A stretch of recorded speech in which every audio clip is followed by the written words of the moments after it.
Living. I wanted to talk with you for a brief moment today about a non-toxic living subject. We did a video about 2 weeks ago, a little over 2 weeks ago, on non-toxic living, and then we wanted to start doing weekly videos on this, but we've been so busy with packing and getting ready for our move that we just have not had an opportunity to do it. So we're making time today. We're busy loading and finishing packing up the house, and we're getting ready to go up north for our big load. And if I don't make time to do this video, it won't get done for several weeks.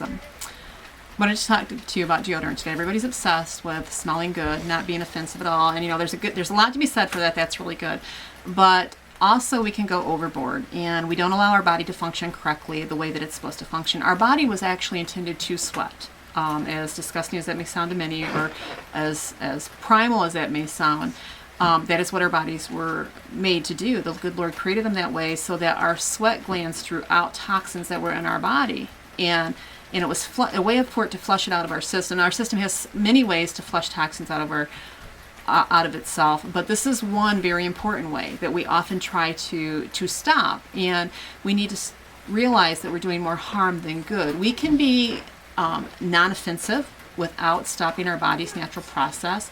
So when we put on a deodorant and an antiperspirant, we don't realize the things that are in this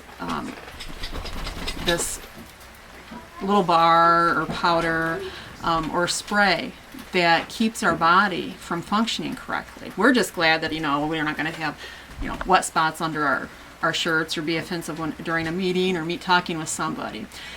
But what we don't realize, or we don't stop and think about, that like deodorants hold many things. One of the things that most of us are aware of is that a deodorant holds aluminum. Now, aluminum has been associated with Alzheimer's, and it has been associated with breast cancer and seizures. It has also been associated with kidney problems and bone formation disorder. Now, the aluminum is put in there as the antiperspiration. It stops perspiring altogether. So on one front, that's a great marketing tool for the deodorant companies. And if that's what you're after in a deodorant, then that's exactly what you want. But our body, again, is made to actually perspire, to flush toxins out. And hindering that creates these problems that we discussed that aluminum can cause.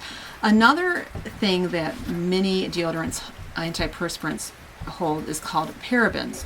And parabens mimic estrogen. Well, anything that mimics a hormone in our body becomes a disruptor to the hormone. And it can create an onset of early puberty, just like BPA, that creates an onset, or can create an onset of early puberty.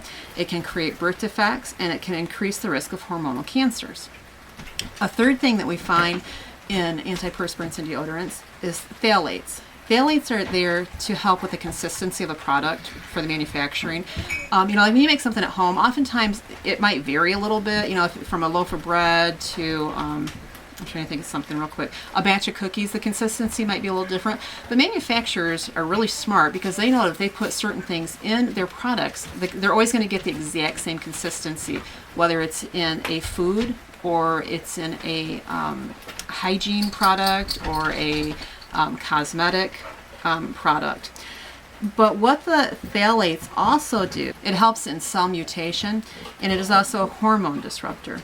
Another product that is in deodorants is propylene glycol. I'm sorry, that word is very hard for me to say. Propylene glycol.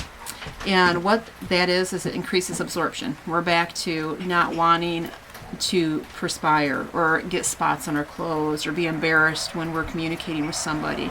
And so that's a great thing to add to the deodorant if that's what the consumer is after. But what this also does is it's a neurotoxin to the skin and an irritant, and it can cause damage to the nervous system, the liver, and the heart. Now, these are pretty high prices to pay for not sweating. And that's not all. Now, we're just touching a few of the main ingredients that have problems. There's other ingredients in here, but these are like the main ones. Then there's triclosan. Triclosan kills fungus and bacteria and microbes, but it is also classified as a carcinogen by the EPA and a pesticide by the FDA.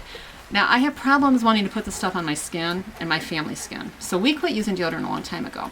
And here's the great thing. Just like God created all of us, we're all different. I mean, there's no two humans on earth that look exactly alike. Okay, I know there's twins, but there's still subtle differences even with twins, but you get my point here. All our bodies are different in how it reacts to different herbs and different natural remedies or different products. And so there's several different things you can do to use naturally instead of an antiperspirant or store deodorant. In our household, we have 3 different things we can do. One of my sons prefers only to use baking soda, and there's nothing wrong with that. It works wonderfully for his body.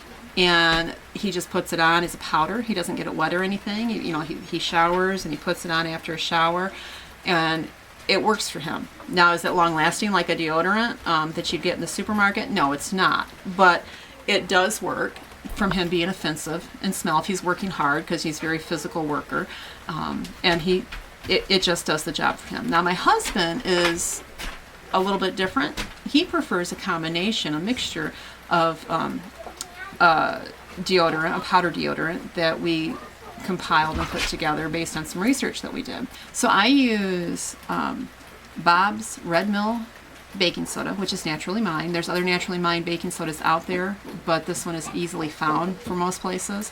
I also use arrowroot and Fuller Earth clay. And that's Fuller Earth clay is not to be confused with bentonite clay. If you use bentonite clay in this recipe, you are not going to like it in the end, because it's going to gum up and be like glue under your armpits. Girls, Sally, Mac. Mama, Shimmy said this book. He said G. I'll have to teach him that just like that. You're going to say hi. Oh, hi. All right, good. I use a small amount of fenugreek powder.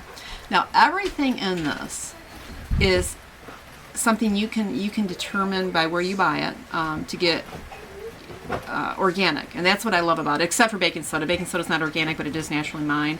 So, and actually, the Fuller Earth clay is not technically organic. So my arrowroot and my fenugreek seed powder is organic. And I like knowing where stuff comes from. It makes me feel better about, applying this stuff to my body or my family's body. And I have I don't know if you can see this. This is some that I've mixed up. And it's a really nice light powder. And you just put maybe a dime size in your hand, and you put a little water in there and mix it up a little bit, and then you apply it. And it works great. My husband loves it. So my son likes baking soda, my husband likes the combination mixture, and don't get me wrong, he will use baking soda too, but he prefers the mixture. And I personally, I'm one of those people that the less I put on my body, the happier I am. There's nothing wrong with any of this stuff at all, but I'm happy being able just, to wash, once, twice a day if I have to, depending on what I'm doing.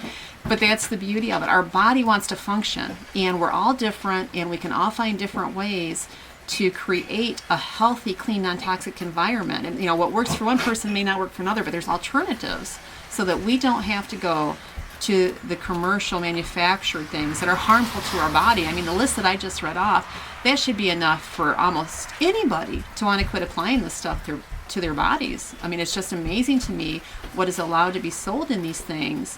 And as consumers, we have no idea. On my airplane. In just a minute, please. So anyways, that's what I wanted to share with you today. I hope it was helpful. If you have any questions, please let me know, and I will try to remember to put the recipe under this video so that if anybody didn't catch what the ingredients were and the quantities of the one deodorant, you can get it down there. Thanks, and God bless.